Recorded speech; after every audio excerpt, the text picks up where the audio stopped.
Hi everybody. I hope you can see my slide.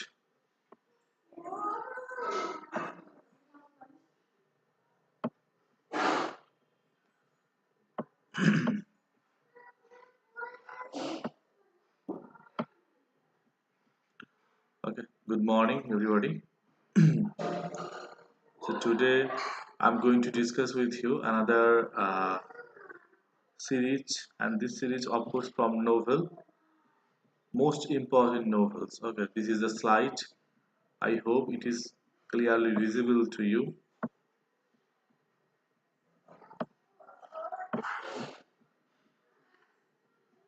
Uh, this class is meant for WB set and NT and examination. আমরা এই সিরিজটি থেকে একটি video আলোচনা করেছি, অর্থাৎ একটি ক্লাস আলোচনা করেছিলাম। পার্ট 1, এটি আমাদের পার্ট 2। বেস্ট 100 যে নোভেল রয়েছে সাহিত্যে, সেই 100 নোভেল সিরিজ থেকে এটি আমাদের দ্বিতীয় আলোচনা সিরিজ। আমাদের পার্ট 1 হয়ে গেছে। যদি কেউ পার্ট 1 মিস করে থাকেন, অবশ্যই পার্ট 1টি দেখে নেবেন। আমাদের প্লে লিস্টে চলে যাবেন। প্লে লিস্টে রয়েছে 100 সিরিজ বলে একটা প্লে লিস্ট। সেখানে মোস্ট ইম্পর্ট্যান্ট ওয়ার্ল্ড ক্লাসিক টেক্সটগুলিকে 100 সিরিজ অনুযায়ী সাজানো হয়েছে। আমরা ইতিমধ্যে নোভেলকে নিয়ে এটি দ্বিতীয় পার্ট করছি। ওকে, সো আজকের আলোচনা শুরু করব। হোপফুলি আপনারা যুক্ত হচ্ছেন খুব শীঘ্রই। Hopefully you will join right now with me. If you joined already, kindly let me know whether you are joining with me. আপনারা যুক্ত হয়েছেন কিন্তু জানাবেন। আর শুরু করতে হবে, যদিও টাইমটা একটু অড। 8:30 মানে অনেকে হয়তো কর্মস্থলে যাওয়ার জন্য হয়তো প্রস্তুত হচ্ছেন, অনেকে হয়তো যুক্ত রয়েছেন বিভিন্ন কাজে, অনেকে হয়তো আপনাদের স্টাডি করছেন। তবুও টাইমটি ম্যানেজ করতে হয়েছে আমাকে, এই টাইমটি। Otherwise I have no option actually. Okay, so শুরু করছি। আর অপেক্ষা করছি না, আপনাদের রেসপন্স পরে দেখব। আপাতত আমি আলোচনা শুরু করছি। Okay, so let's start the proceedings. Okay, so যেহেতু পার্ট 1টা আলোচনা হয়ে গেছে, তাই আমি পার্ট 1টা আমরা পার্ট 1-এ 1 থেকে 13টি নোভেল, অর্থাৎ সিরিজ ওয়াইজ আমাদের 13টি নোভেল কমপ্লিট হয়েছিল। আমরা শেষ করেছিলাম আন্না কারেনিনা বাই লিও টলস্টয়কে দিয়ে। আমরা আজকে শুরু করব পার্ট 2। তো দেখে নেওয়া যাক পার্ট 2 তে প্রথম, অর্থাৎ 14 নম্বরে কি রয়েছে। জন স্টেনবেকের লেখা দ্য গ্রেভস অফ রাথ এই উপন্যাসটি। সো শুরু করছি আজকের আলোচনা। The Grapes of Wrath by John Steinbeck. So এই উপন্যাসের, অর্থাৎ দ্য গ্রেভস অফ রেথের স্টোরি লাইন কি ছিল? দ্য নোভেল, এই উপন্যাসে, ফলোজ দ্য জোজ ফ্যামিলি, কেউ জোয়াদও বলতে পারো। এই উপন্যাসের কেন্দ্রে রয়েছে জোয়াদ ফ্যামিলি সম্পর্কে।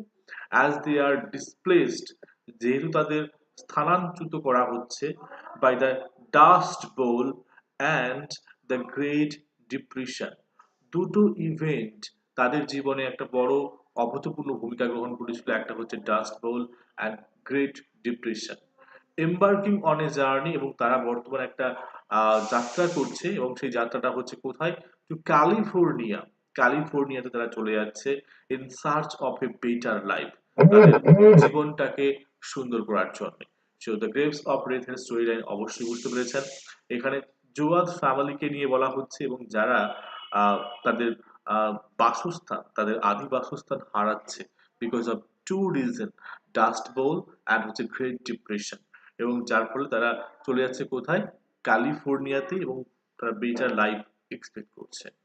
যদি সেন্ট্রাল থিমের দিকে আসি, এই উপন্যাসের সেন্ট্রাল থিম হচ্ছে social injustice, poverty, resilience, and the plight of migrant workers during the Great Depression.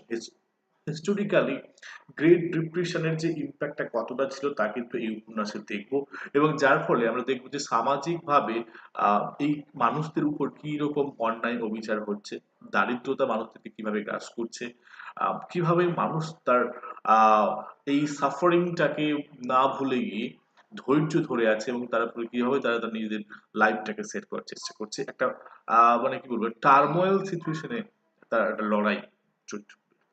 Important ফ্যাক্টের দিকে যদি আসি এই উপন্যাসে, দ্য জুয়াদ ফ্যামিলি ফেসেস এক্সপ্লয়টেশন, তাদের উপর প্রচুর পরিমাণে বলা যেতে পারে অন্যায় করা হয়েছে, তারা সাফার করেছে, তারা অ্যাডভার্সিটি দেখেছে, বিরূপ দেখেছে, অ্যান্ড লস, এবং বিভিন্ন রকম ভাবে তারা কিন্তু সবকিছু হারিয়েছে। As they navigate a society plagued by economic hardships and inequality, দেখানো হয়েছে একটা সমাজ যেখানে আর্থিক মন্দা এবং মানুষের মধ্যে অসমতা, এটা দেখানো হয়েছে। যদি আমরা ইম্পর্টেন্ট ক্যারেক্টার দিকে আসি এই উপন্যাসে এবং তাদের ভূমিকার দিকে আসি, প্রথম আসছে টম জোজ বা Tom Joad. He is the protagonist, তিনি হচ্ছেন protagonist, who becomes a voice for the oppressed and disenfranchised, অর্থাৎ তিনি সমস্ত মানে হতপীড়িত, নিষ্পেষিত, শোষিত মানুষদের আজকে ভয়েস হয়ে দাঁড়িয়েছে এই উপন্যাসে, the Grapes of Wrath, the Grapes of Wrath rather. Next হচ্ছে মা জোট বা মা জোয়াদ, দ্য স্ট্রং ম্যাট্রিয়ার্ক, একজন খুবই দৃঢ় প্রতিজ্ঞ, একজন জননী বলা যেতে পারে, হু হোল্ডস দ্য ফ্যামিলি, যে পরিবারকে ধরে রেখেছে in the time of crisis, এইরকম একটা বিরূপ, এরকম একটা ক্রিটিক্যাল পরিস্থিতিতে। মেজর সিম্বলের দিকে যদি আসি, এখানে মেজর সিম্বল কি কি হচ্ছে, the land, the journey and the struggle of migrant workers, এখানে ভূমি, তারপরে এখানকার যে ক্যারেক্টারগুলির যে যাত্রা এবং তাদের যে সাফারিং, লড়াই, এই সমস্ত মাইগ্রেন্ট ওয়ার্কাররা সিম্বলাইজ দেখানোর চেষ্টা করা হয়েছে, তার রিসাইলিয়েন্স, তাদের ধৈর্য অ্যান্ড পার্সিভারেন্স, এবং তাদের যে দৃঢ় প্রতিজ্ঞ of the human spirit against oppression. আমরা জানি যে we are bound to get a suffering, we are bound to get uh, loss of morality, loss of degradation, but still we are hopeful, still we are fighting against the odds of our life. আমরা জীবনের অনেক বিরুদ্ধতা থাকা সত্ত্বেও আমরা কিন্তু হার মানি না, আমরা এগিয়ে চলি সামনের দিকে একটা বেটার হোপ নিয়ে। So that's the characters also are showing in this novel. Now, the most important line from the novel, the grapes of wrath. Wherever they are a fight, they fight, so hungry people can eat. I will be there. How can you frighten a man whose hunger is not only in his own cramped stomach, but in the wretched bellies of his children? So keep remember this line. Actually, this is the most important line. Rather, those are the most important lines of the novel. The Grapes of Wrath. Hopefully, it can be asked in the exam. So be careful about the line and also the symbols and also the major characters, and obviously keep remember the story, short storyline. And I will suggest you to read it extensively. That means you can go for a summary of it. If you can go through the book, that is obviously fine. তবে যদি summary পড়তে পারেন তাহলে বলবো যে অনেকটা ভালো। Next আসবো মিডল মার্চ, অন্যতম একটি উপন্যাস। মিডল আর্চ লিখেছেন জর্জ এলিয়ট। আমরা জানি জর্জ এলিয়ট হচ্ছে তার ছদ্মনাম, তার অ্যাকচুয়াল নেম ছিল Mary Evans. Okay, now next come to the story line, Mary and Evans rather. Story line, it is set, মানে দ্য নোভেল, অর্থাৎ এই উপন্যাসটি সেট হচ্ছে একটা প্রভিন্সিয়াল ইংলিশ টাউন, একটা প্রাদেশিক একটা ইংল্যান্ডের শহরে। দ্য নোভেল ইন্টারওয়েভস, এই উপন্যাসে দেখানো হয়েছে একটা খুব সুন্দর একটা সম্পর্ক, the lives of various characters, বিভিন্ন চরিত্রের সাথে চরিত্রগুলি কিভাবে অতপ্রতভাবে জড়িয়ে রয়েছে সেটা দেখানো হয়েছে। বিশেষ করে আমাদের এই উপন্যাসের অন্যতম কেন্দ্রীয় চরিত্র হচ্ছে ডরোথিয়া ব্রুক। এই ডরোথিয়া ব্রুকের সাথে অন্যান্যদের সম্পর্ক, এক্সপ্লোরিং দেয়ার অ্যাসপিরেশনস, এই সমস্ত মানুষদের আকাঙ্ক্ষা, অ্যাম্বিশন, উচ্চাকাঙ্ক্ষা, অ্যান্ড ম্যারেজেস, এবং তাদের বিবাহ against the backdrop of social change, সামাজিক পরিবর্তন হচ্ছে যেখানে ক্লাস চেঞ্জ হচ্ছে, হায়ার ক্লাস থেকে লোয়ার ক্লাস, মিডল ক্লাস, এই সমস্ত মানুষদের মধ্যে একটা সামাজিক একটা ডিকোটমি রয়েছে। তো সেই রকম একটা কন্ডিশন, একটা হিস্ট্রি নিয়ে, একটা স্ফিয়ার, ডোমেস্টিক স্ফিয়ার নিয়ে বা একটা লাইফস্টাইল নিয়ে লিখেছেন Middlemarch George Eliot. Central theme এখানে কি রয়েছে? রিফর্ম, অর্থাৎ সংস্কার, ambition, marriage and the conflicts between personal desires, এবং ব্যক্তিগত চাহিদার সাথে সামাজিক প্রত্যাশার যে একটা দ্বন্দ্ব রয়েছে এই ভিক্টোরিয়ান সমাজে, তা কিন্তু তুলে ধরার চেষ্টা করা হয়েছে। ইম্পর্টেন্ট ফ্যাক্টের দিকে আসি, the novel deals in the lives and relationship of its characters. এই উপন্যাসের যদি সেন্ট্রাল ফোকাস হচ্ছে সমস্ত ক্যারেক্টারগুলির তাদের জীবন এবং তাদের সম্পর্ক এবং তাদের উচ্চাকাঙ্ক্ষা এবং তাদের যে সমাজে ওঠার জন্য তাদের সমস্ত বাধা বিপত্তি, এইসব। যদি আমরা ইম্পর্টেন্ট ক্যারেক্টারের দিকে আসি, ডরোথিয়া ব্রুক হচ্ছে central character. Idealistic and intelligent, একজন মানে আদর্শবান এবং একজন বুদ্ধিমত্তা মহিলা। She seeks a purposeful life beyond societal conventions. সামাজিক এই প্রথা অনুসারে বা প্রথার বহির্ভূত হয়ে বাইরে গিয়ে সে একটা জীবনের একটা লক্ষ্যপূর্ণ, একটা উদ্দেশ্যপূর্ণ একটা জীবন চাইছে। Next important character is Tertius Lydgate. Tartius Lydgate also an important character. It's a dedicated and ambitious doctor. তিনি হচ্ছেন একজন খুবই মানে কি বলবো, একজন মহান একজন ডাক্তার, এবং তিনি তার জীবনটাকে উৎসর্গ করে দিয়েছেন তার এই ডাক্তারি কাজে। স্ট্রাইভিং ফর মেডিকেল রিফর্ম, এবং তার চেষ্টা হচ্ছে সবাই যেন এই মেডিসিন প্রফেশন বা এই যে ডক্টর পজিশনটাকে যেন আরো ইমপ্রুভ করতে পারে। ঠিক তেমন করে ডরোথিয়া ব্রুক চাইছে লাইফটাকে ইমপ্রুভ করতে, টার্টিয়াস লিডগেট চাইছে ডাক্তারি ফিল্ডটাকে। মেজর সিম্বল যদি আসি, the town of Middlemarch, এই মিডল মার্চ শহরটি একটা সিম্বল হিসেবে কাজ করছে। এর সিম্বলাইজ করছে the complexities and interactions of various societal forces and individual aspirations. Okay, important লাইনের দিকে আসি, it is a narrow mind which cannot look at a subject from various point of view. আমাদের মনটাই হচ্ছে সংকীর্ণতায় ভরা, তাই আমরা কি করি পারি না আহ, বিভিন্ন বিষয়ে বিভিন্ন পয়েন্ট অফ ভিউ থেকে দেখতে। But the effect of her being on those around her was incalculably diffusive, for the growing good of the world is partly dependent on unheuristic acts. Now, next writing by one of the finest writers of English literature, that is Oscar Wilde, and the writing is The Picture of Dorian Gray. Picture of Dorian grey, impressive একটি লেখা। Story line যদি দেখে নিই, the novel tells the story of Dorian grey. এই Dorian grey কে ছিলেন? আ young man, একজন যুবক, whose portrait এজিস, যার চিত্র এজিস and bears the consequences of his immoral actions. তার বয়স এবং তার সবকিছুই দেখান চাইছে যে তার অনৈতিক কর্মকাণ্ডের জন্য তার ফলাফল কি হয়েছিল। While he remains youthful, যেমন ভাবে তিনি থেকে গেছে প্রাণবন্ত, প্রফুল্ল, আনটাচড বাই টিম, অর্থাৎ তিনি তার এই পোর্ট্রেটটির মাধ্যমে দেখছেন তার কিছু ইমোরাল অ্যাকশনগুলি, যদিও সময় চলে গেছে, সময় পেরিয়ে গেছে, কিন্তু তার ওই যে ইউথফুলনেস, তার ওই যে আহ, চনমনে ভাব, সেগুলো সব কিন্তু সময়ের হাতছানি থেকে বাইরে, যেহেতু ওটা একটা আর্ট বা পোর্ট্রেট, তাই জন্য। আর সেন্ট্রাল থিম মানে হচ্ছে করাপ্টিং ইনফ্লুয়েন্স অফ ভ্যানিটি। আমরা জানি মানুষের মধ্যে যদি দম্ভতা থাকে তাহলে কিন্তু ইনফ্লুয়েন্স হিসেবে করাপশনই আসে। Hedonism and the pursuit of eternal youth and beauty. কোথাও যেন মনে হচ্ছে কেউ অনুসন্ধান করে চলেছে চিরন্তন এক যুবক অবস্থা বা সুন্দরতা অবস্থা। এইখানে ইম্পর্টেন্ট ফ্যাক্টস এর দিকে আসবো। Dorian grey remains youthful while his portrait reflects the degradation of his soul. আমাদের ডোরিয়ান গ্রে তিনি চেষ্টা করছেন নিজেকে ইউথফুল রাখার জন্য, প্রাণবন্ত রাখার জন্য, অন্যদিকে তার পোর্ট্রেট প্রতিফলিত করছে তার সোলের ডিগ্রেডেশন, তার সোল কিভাবে মানে কি বলবো অধঃপতন হচ্ছে, পতনের দিকে চলে যাচ্ছে, এটা দেখাচ্ছে। Leading to the life of debauchery and moral থেকে ইম্পর্টেন্ট ক্যারেক্টারের মধ্যে অবশ্যই ডোরিয়ান গ্রে আসবে। ইনি হচ্ছেন হ্যান্ডসাম অ্যান্ড চার্মিং প্রোটাগনিস্ট, আমাদের এই এই কাহিনীর মূল হিরো বলতে পারি। Who descends into moral corruption, যে নৈতিক সমস্ত দুর্নীতিতে জড়িয়ে পড়ে।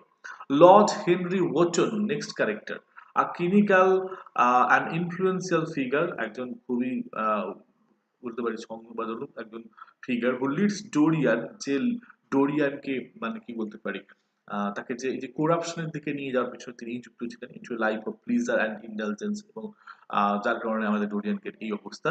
সো আমাদের জীবনেও এরকম ঘটে, কিছু মানুষ আসে তারা আমাদেরকে বিরূপ পথে নিয়ে যায় এবং আমাদেরকে প্লিজারের জন্য আহ আমাদের কোথাও হয়তো প্রণোদিত করে। নেক্সট আসবো মেজর সিম্বলে দ্য পোর্ট্রেট, এই এখানে একটা পোর্ট্রেট পাবো, পিকচার অফ ডোরিয়ান গ্রেট যে পিকচারটা পাবো, ইটসেলফ সিম্বলাইজেস, এটি সিম্বলাইজ করছে dichotomy between outward appearance and inner corruption. অর্থাৎ আমাদের সোশ্যাল মিডিয়ার যুগে আজকে আমরা দেখতে পাচ্ছি যে সবাই আমরা কোথাও না কোথাও সংযুক্ত। আমাদের যে বাইরের ফেসটা এবং আমাদের যে ইনার যে একটা যে সেলফ রয়েছে, দুটোর মধ্যে একটা পার্থক্য রয়েছে। We are doing most of the things to satisfy or to please others. Okay, so here এখানে এই পিকচারটি যেখানে ডিকোটমি বিটুইন এর অর্থ পার্থক্য, ওটা সেপারেশন দেখাচ্ছে একটা আউটওয়ার্ড অ্যাপিয়ারেন্সের সাথে ইনার করাপশনে।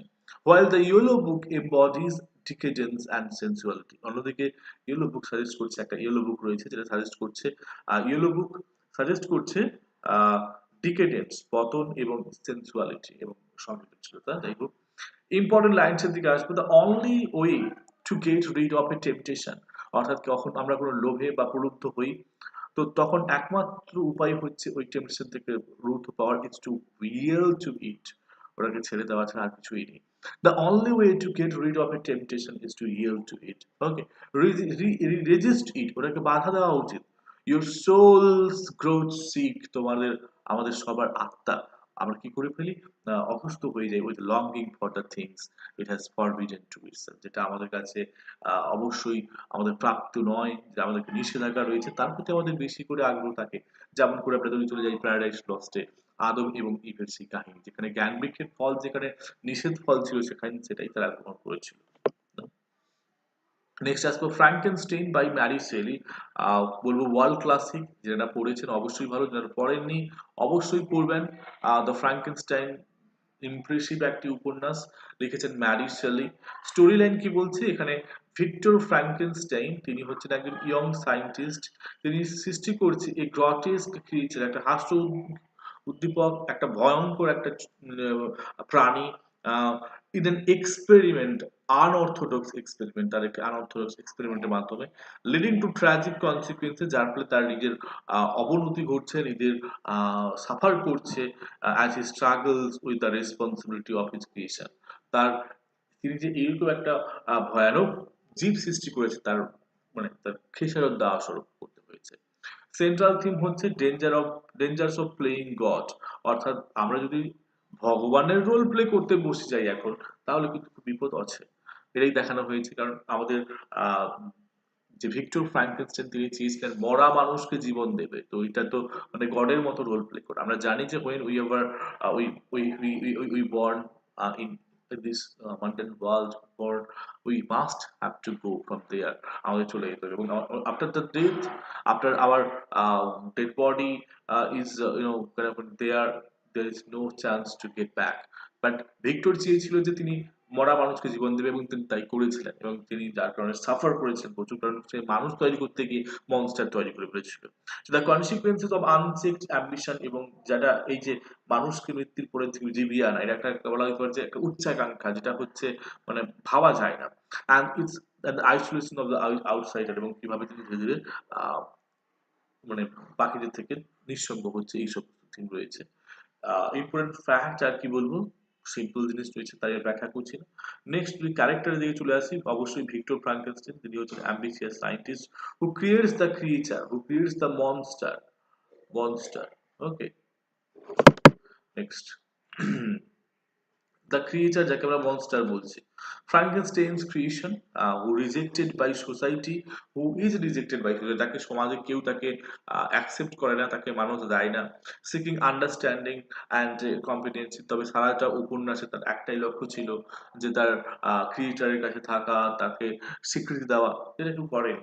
মেজর সিম্বল এখানে ক্যারেক্টারটা কি সিম্বলাইজ করছে, ক্যারেক্টার নয় ক্রিয়েচারটা, symbolise the outsider and the consequences of social rejection, আমাদের বাইরের জগৎ, এই আমাদের হচ্ছে এইটা ক্রিয়েচার সিম্বলাইজ করছে, এবং এই এগুলো হচ্ছে সামাজিক rejection. while fire represents both creation and destruction, যেমন করে আগুন যেমন সৃষ্টিকারী, ঠিক তেমনি আগুন হচ্ছে ধ্বংসকারী। এবারে ইম্পর্টেন্ট লাইন কি হচ্ছে, আই এম ম্যালিশিয়াস, আমি খারাপ, বিকজ আই এম মিজারেবল, আমি অসহায় রয়েছি। আমাদের মনস্টার বা ক্রিয়েচার তিনি কিন্তু ক্ষতি করতে চাননি, তিনি আসলে তাকে কেউ, কার সাথে কেউ কথা বলতো না, তার সাথে কেউ মানে তাকে কেউ আপন বলে ভাবতো না, সবাই তাকে দেখে ভয় পালাতো তার জন্য। তা বলছে আই এম ম্যালিশিয়াস, আমি খারাপ, বিকজ আই অ্যাম মিজারেবল, আমি ওইরকম হচ্ছি, অসুস্থ। Life although it may only be an accumulation of anguish, it is dear to me, তবে লাইফটাকে তো আমি ছেড়ে দিতে পারবো না, I will defend it. Okay, now next রয়েছে হচ্ছে the lord of the rings, লিখেছেন R R J double R Tolkien. Just second, আমি একবার দেখে নেবো আপনারা যদি কেউ যুক্ত হয়েছেন, যদি আপনারা response pi.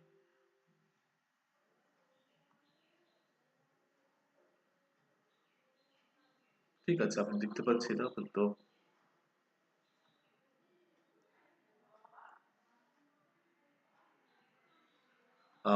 Lord of the flies, sorry Lord of the Rings, Lord of the flies তো উইলিয়াম গোল্ডিং এর, ওটাও তো ইমপ্রেসিভ নোবেল, আসবো হয়তো এই লিস্টে পরে রয়েছে। তো Lord of the Rings by J J J R R Tolkien, story line কি বলছে, it's a epic saga follows the quest, এখানে যে ঘটনা দেখা যায়, the quest to destroy the one ring, একটা অনুসন্ধান যেখানে একটা রিংকে নষ্ট করার চেষ্টা করা হচ্ছে, হুইচ হোল্ডস, যেখানে রয়েছে ইমেন্স পাওয়ার, ওই রিং এর মধ্যে, আংটির মধ্যে রয়েছে যথেষ্ট বিশাল শক্তি, অ্যান্ড থ্রেটেন্স, এবং সেটি ভয় দেখাচ্ছে টু কোরাপ্ট মিডল আর্থ, গোটা বিশ্বকে দুর্নীতিগ্রস্ত করার জন্য। ফ্রোডো বেগিন্স, ওকে, ফ্রোডো বেগিন্স accompanied by his a fellowship embarks on this perilous journey, তিনি একজন আম, সঙ্গীকে নিয়ে তিনি এগিয়ে চলছেন এই জার্নিটাকে কমপ্লিট করার জন্য। সেন্ট্রাল থিম হচ্ছে struggle between good and evil, এখানে ওই মোরালিটি প্লের মতো ভালো এবং মন্দের লড়াই, এবারে সাথে হিরো ফ্রোডো বিগিন্সের জার্নি, ফ্রেন্ডশিপ এবং স্যাক্রিফাইস। যদি আমরা ইম্পর্টেন্ট ক্যারেক্টারের দিকে আসি, ফ্রোডো বেগিন্স হচ্ছে first important character. The hobbit tasked with destroying the one ring and bearing the burden of its temptation, one রিংটাকে ডিস্ট্রয় করা এবং তারপরে সেই টেম্পটেশনটাকে অ্যাকসেপ্ট করা। গ্যান্ডালফ হচ্ছে নেক্সট ক্যারেক্টার, একসাথে রয়েছে।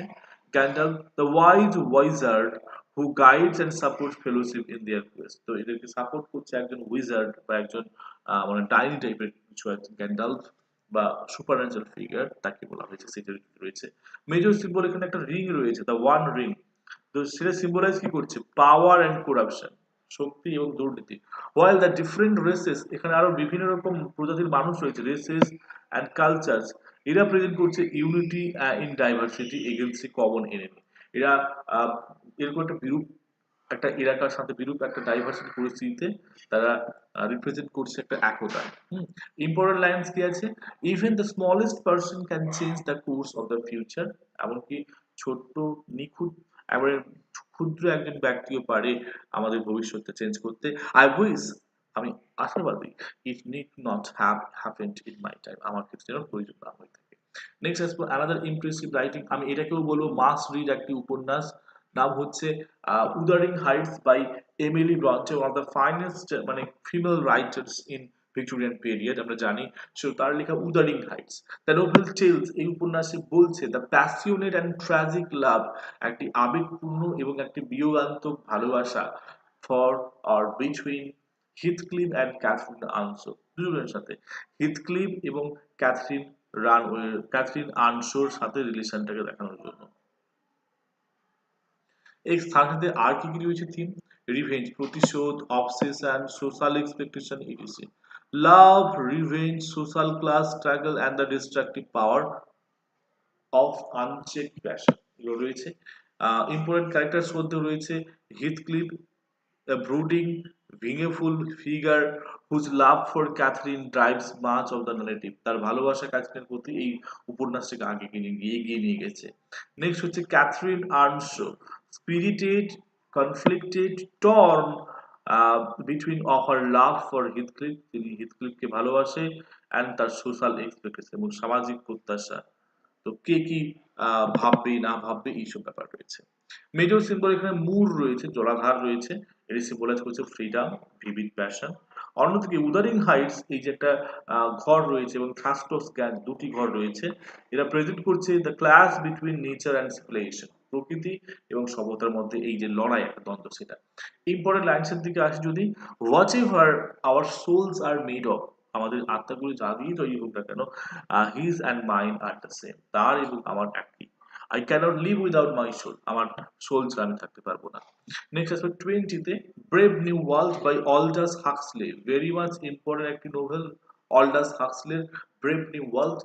এটি একটি ডিস্টোপিয়ান ফিউচার, একটা ভবিষ্যতে অদূর দূরে একটা মানে বিতস্ত বিধ্বস্ত একটা ভবিষ্যৎ দেখা যায়। দ্য নোভেল পোর্ট্রেজ, এই উপন্যাস দেখিয়েছে এ সোসাইটি, একটা সমাজ, ওয়ার টেকনিক্যাল অ্যাডভান্সমেন্টস, যেখানে টেকনোলজিক্যাল প্রযুক্তিগত যে শ্রীবৃদ্ধি, and conditioning control every aspect of life, এবং সাথে সাথে দেখানো হয়েছে সব কি কি শর্ত সাপেক্ষভাবে গোটা গোটা মানুষের, পৃথিবীর মানুষকে তখন বর্বরভাবে জাঁকিয়ে রেখেছে। Exploring the consequence of a world, একটা বিশ্ব driven by pleasure and conformity, যারা সারাক্ষণ মানে কি বলবো, আনন্দ ফুর্তিতে মেতে রয়েছে, তাদের তাদের কি ভবিষ্যৎ আসছে।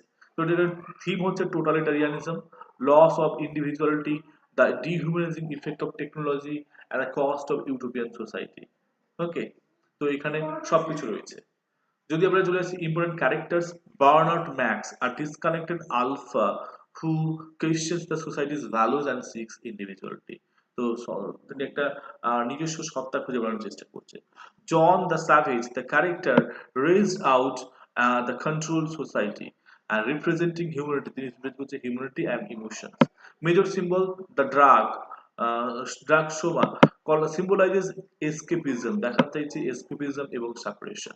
While the wall state, আরেকটা রয়েছে wall state, epitomizes the dangers of sacrificing individuality for social stability. Important line, words can be fixed, words can be like x-ray, x এর মতো ওয়ার্ড হয়ে থাকে if you use them properly, যদি আপনি সঠিকভাবে use করেন। they will go through, বাকিটা মুছে গেছে, just a second.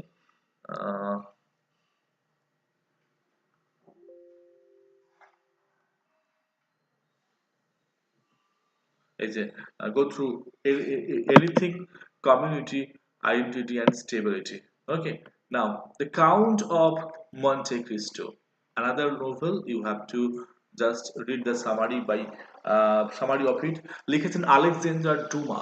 Okay, the novel follows Edmond Dantes, এই উপন্যাসের বিষয়বস্তুতে রয়েছে, কেন্দ্রে রয়েছে এডমন্ড দান্তে সম্পর্কে, হুইজ বিট্রেড, যাকে বিশ্বাসঘাতকতার শিকার হতে হয়েছিল, রংলি ইমপ্রিজন, এমনকি ভুলবশত তাকে বন্দিও করা হয়েছিল। তো তার কাহিনী, অর্থাৎ এডমন্ড দান্তের কাহিনী। আফটার এসকেপিং, তো পালিয়ে যাওয়ার পরে, হি অ্যাজিউমস, সে নিয়েছিল the identity of the Count Monte Cristo, সে নতুন একটা নাম নিয়েছে, তার নাম হচ্ছে Count Monte Cristo. Seeking revenge, তার মেন উদ্দেশ্য হচ্ছে প্রতিশোধ দেওয়া, এগেনস্ট দোজ, ওই সমস্ত মানুষের বিরুদ্ধে হু রং থিং, যার সাথে তাকে, যারা তার সাথে খারাপ করেছে, while amassing wealth and power, যখন তারা তাদের অর্থ সম্পদ লুটে করছে।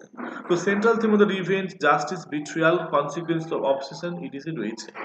যদি আমরা ইম্পর্টেন্ট ক্যারেক্টার দিকে আসি, প্রথম হচ্ছে Edmond Dantes, the Count of Monte Cristo, the protagonist seeking vengeance, আমাদের যে হিরো, তিনি প্রতিশোধের আগুনে জ্বলছে, অ্যান্ড রিডেম্পশন, এবং তিনি চাইছেন যে মুক্তির কথা।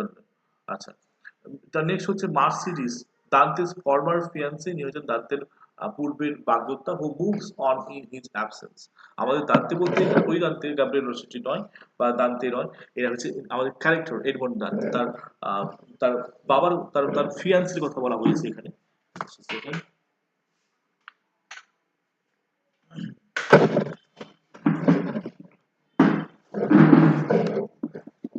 আচ্ছা, মেজর সিম্বল যদি এখানে রয়েছে, the treasure on the island, তারা একটা সম্পদ খুঁজে বার করবে দ্বীপে, ওটা যেটা মন্টে পেয়েছিল। এটা সিম্বলাইজেস করছে both wealth and Dantes gains and the means for his revenge, তার প্রাপ্তি এবং তার প্রতিশোধের যে প্রচেষ্টা। যদি আমরা তারপরে চলে আসি,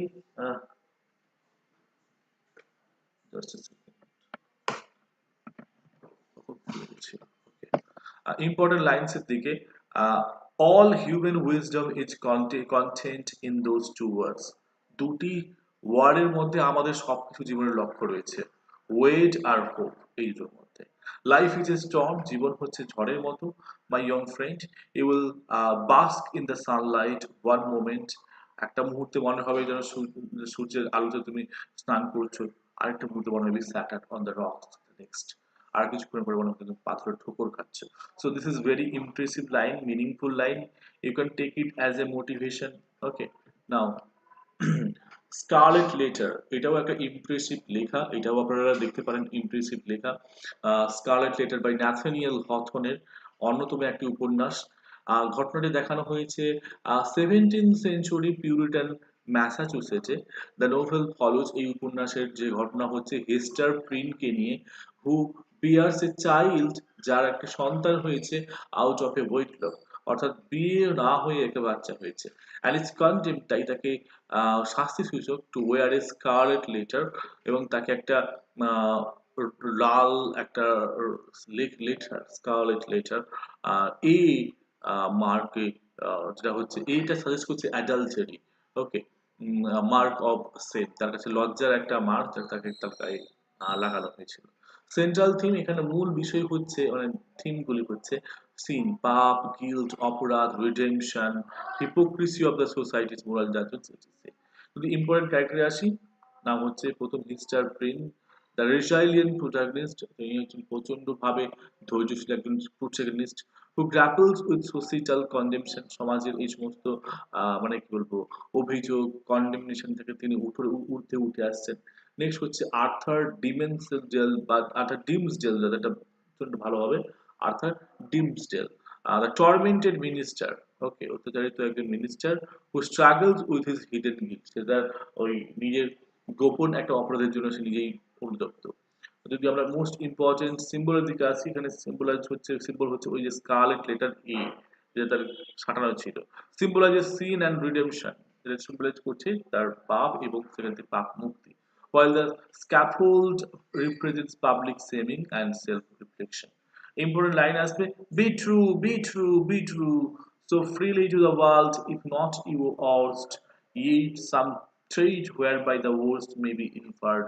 No man for any considerable periods can wear one face to himself and another to the multitude, without finally getting bewildered as to which may be the truth. So this is the important line, most important line. Next হচ্ছে Les Miserables by Victor Hugo. The storyline. The novel follows the lives of various characters, particularly Jean Valjean, an ex-convict. তো এই উপন্যাসের ঘটনা হচ্ছে বা story line হচ্ছে বহু চরিত্রকে নিয়ে লেখা, এবং তার মধ্যে বিশেষ হচ্ছে যে ভালজিন, তিনি হচ্ছেন একজন এক্স কনভিক্ট, একজন পূর্বের একজন আসামি। নেক্সট হচ্ছে অ্যান্ড জাভার্ড, নেক্সট জাভার্ড সম্পর্কে এ রিলেন্টলেস পুলিশ ইন্সপেক্টর, একজন মানে কি বলবো ভয়হীন একজন police inspector against the backdrop of social injustice and political upheaval of the 19th century France. ঘটনা রয়েছে 19th সেঞ্চুরি ফ্রান্সের একটা ঘটনা। ওকে, যদি আমরা চলে আসি central theme, justice, love, redemption, plight of the underprivileged in society. Now next as for important characters and roles, Jean Valjean, the compassionate protagonist seeking redemption and the evading his past, একজন খুবই মানে compassionate protagonist এবং তিনি চাইছেন মুক্তি, তার অতীতগুলোকে সরিয়ে দিয়ে। জোসেটি বা কোসেটি, ভালজিনস অ্যাডপ্টেড ডটার, তিনি হচ্ছেন ভালজিনের দত্তক নেওয়া কন্যা, রিপ্রেজেন্টিং হোপ অ্যান্ড ইনোসেন্স, তিনি হোপ এবং ইনোসেন্স হচ্ছে। এখানে সিম্বল হিসেবে ব্যারিকোড রয়েছে, এখানে barricade symbolize the struggle against oppression, আমাদের অত্যাচারের বিরুদ্ধে আমাদের লড়াই, while the Sewers represent, অন্যদিকে Sewers represent করছে redemption and the reformation. Important line হচ্ছে even the darkest night will aid and the sun will rise, এমনকি গভীরতম কালো অন্ধকার সেটাও একদিন শেষ হবে এবং সূর্য উদিত হবে। তো এখানে hope, inspiration. To love another person is to see the face of God, অন্য ব্যক্তিকে ভালোবাসা মানে ভগবানকে দেখা। So this line are very very important, আমি বলতে পারি যে এই লাইনটি হচ্ছে খুব খুব খুব খুব গুরুত্বপূর্ণ। ওকে, আপনারা অবশ্যই চেষ্টা করবেন এই উপন্যাসটি পড়ার। The trial by Franz Kafka, impressive writer. তো এখানে স্টোরি লাইন হচ্ছে Joseph K, a bank clerk, যিনি হচ্ছেন প্রফেশনাল হচ্ছে ব্যাংকের ক্লার্ক, ইজ অ্যারেস্টেড, তাকে বন্দি করা হয়েছে, and prosecuted by a mysterious absurd legal system without being informed of his crime, leading him through a bewildering and nightmarish process. তো এই বড় ঘটনাটি হচ্ছে জোসেফ কে নিয়ে, একজন ব্যাংক ক্লার্ককে নিয়ে, এবং কিভাবে একটা লিগ্যাল সিস্টেমে ঘুরে যাচ্ছে without being informed of his crime, তার নিজের ক্রাইম না থাকা সত্ত্বেও।